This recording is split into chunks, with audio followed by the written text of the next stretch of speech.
A WordPress blog or website has two main parts: a front end, which is what you see here, and is what the public sees when they visit your site, and a back end, which is where you write articles, post photos and videos, moderate comments, and control the look and functionality of the site. Both the front end and the back end are accessible through any web browser.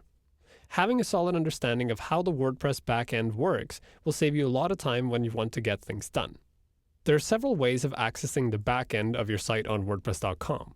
Once you've logged into WordPress.com, you can either go to My Blogs here and then click on Dashboard under the blog you want to visit, or you can go up to the toolbar and all the way to the right here, you'll find your username, and then you can scroll down and find the name of your site, hover over it, and then select Dashboard. This will also bring you to the same dashboard. When you first set up a new site on WordPress.com and you log into the dashboard, you get this big box at the very top that says Welcome to WordPress.com, and it has more information about WordPress.com. And it even has this instructional video that you should really watch that tells you a bit about how WordPress works and what you can do with it. It also has helpful resources for things like writing a post, the general settings, your profile, and where to buy upgrades. And it has links to other information about WordPress in general. If you like to have this up, and it's a good idea to do that in the beginning, you'll always have a way of accessing this important information.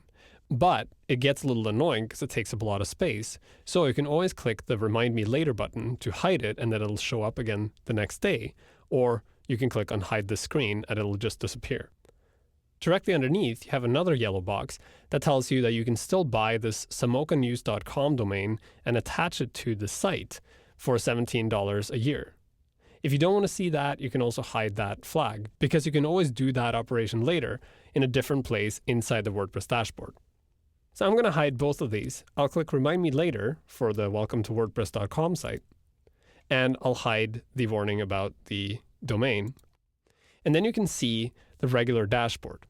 At the top of the dashboard, you have the WordPress.com toolbar, which has lots of functionality we'll cover later. And then inside the dashboard, you have two main areas. You have the sidebar on the left side here, which provides links and flyout menus to all the actions you can do inside WordPress. And then on the right here, you have the actual contextual elements for each of them. So as you jump around here, let's say I want to go and create a new post, you get a new window with new contents that you can work on. The left sidebar has three main sections.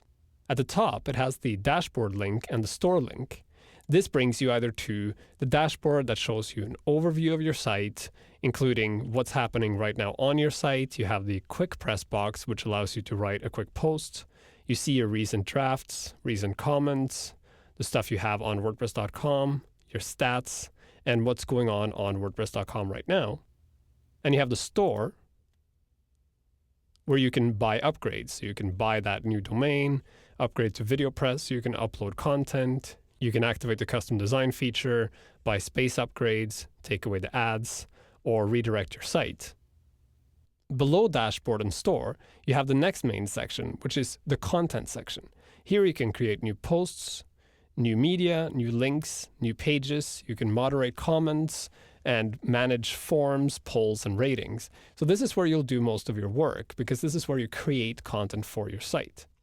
The last section in the sidebar is the section that handles how WordPress works, so setting and configuration. Under Appearance, you can handle themes, widgets, menus, options like header, pictures, and background images and stuff like that. You can manage the users, so you can either change your own personal settings, or you can add new users or invite people. Under Tools, you can manage tools that are attached to WordPress. And finally, under Settings, you can set things like the name of the site, how the site behaves, whether or not people can comment on things, and other functions like that. What's cool about this user interface is that it's highly customizable. I'll show you, so I'll go back to Dashboard so you can see what I'm talking about. First off, the sidebar is collapsible. So if you scroll down, you see there's this button at the very bottom of the sidebar that says Collapse Menu. If you click on it, you collapse the menu and replace it with simple icons. If you hover over the icons, you still get the flyout menu, so you can select all the options. It just takes up less space. This also gets triggered if the window you are viewing WordPress in is smaller. So if we reduce the size of this window, you'll see that when we get to a certain point, the menu automatically collapses. This is called responsive design, and it means that the site is literally responding to the window you are using to view the site. Inside each of the windows, you also have these tabs that you can actually grab and move around. So if you want recent drafts to be over quick press, for instance, you simply grab quick press and move it under recent drafts. You can also collapse each section by clicking this down arrow, or you can even hide it by going to screen options and selecting what you want or don't want to see. So for instance, if I never use quick press, I can simply unselect it and it goes away.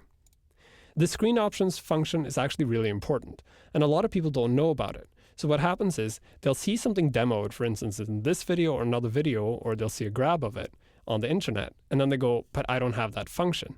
Chances are it's just turned off, and all you need to do is when you're in that view, click on screen options, and you'll find the function you're looking for listed, but it's unchecked. And when you check it, it'll reappear in the view. Screen options is available for every single view inside WordPress. So no matter where you go, let's say we go to add a new post, you'll see we still have screen options here with all the options, and we can turn them on and off. So I can turn on and off excerpts or trackbacks or discussions or slugs and whatever I want. And I can reconfigure my window to fit my preferences. So I can move categories up to the top or move it down again.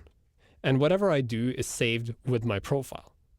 Finally, if you're confused about anything or you feel like you don't understand what's going on, there's always this help tab that you can click on that will give you help information about the page you are currently on.